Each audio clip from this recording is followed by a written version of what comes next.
Oh, crazy. For every mood, mango mood. From Ravalgaon. ही ad आठवते का तुम्हाला? किंवा हे चॉकलेट पान पसंद आठवले ना जुने दिवस? गेला ना तो भूतकाळ. एकेकाळी या रावळगाव चॉकलेटचा दबदबा होता. हा किस्सा मी तुम्हाला सांगणारच आहे, पण त्याआधी चॅनलला फॉलो करा पटकन. साल होतं 1930. एक रेल्वे नाशिक मधील रावळगाव येथे थांबते. रेल्वेत बसलेले सेठ वालचंद हिराचंद बाहेरची कोरडी जमीन पाहून ठेवतात. नंतर हीच जमीन ते विकत घेतात आणि 1933 साली इथे उभं राहतं रावळगाव शुगर फार्म. इथे तयार होऊ लागल्या अगदी साध्या परंतु खास चव असलेल्या टॉफ्या. पान पसंतची सुगंधित चव, मँगो मूडचा रसरशीत आंबट गोडपणा आणि ऑरेंज टॉफीची साधी पण सच्ची चव.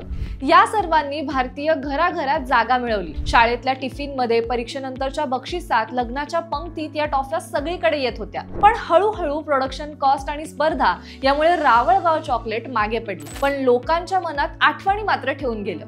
याच नॉस्टॅल्जिक कनेक्टमुळे 2024 मध्ये रिलायन्स कन्झ्युमर प्रोडक्ट्स लिमिटेडने या ब्रँड्सना तब्बल 27 कोटी रुपयांना विकत घेतलं. त्यांनी रावळगावच्या टॉफ्यांचे सर्व ट्रेडमार्क, रेसिपीज आणि इंटेलेक्च्युअल प्रॉपर्टीज आपल्या ताब्यात घेतली. रावळगावच्या टॉफ्या आता नवीन स्वरूपात समोर येतील आणि लोकांना नॉस्टॅल्जिया पुन्हा अनुभवता येईल. या चॉकलेटच्या तुमच्या काही आठवणी असतील तर आम्हाला कमेंट करून नक्की सांगा आणि अशाच इंटरेस्टिंग गोष्टी जाणून घेण्यासाठी फॉलो करा जबरी खबरी.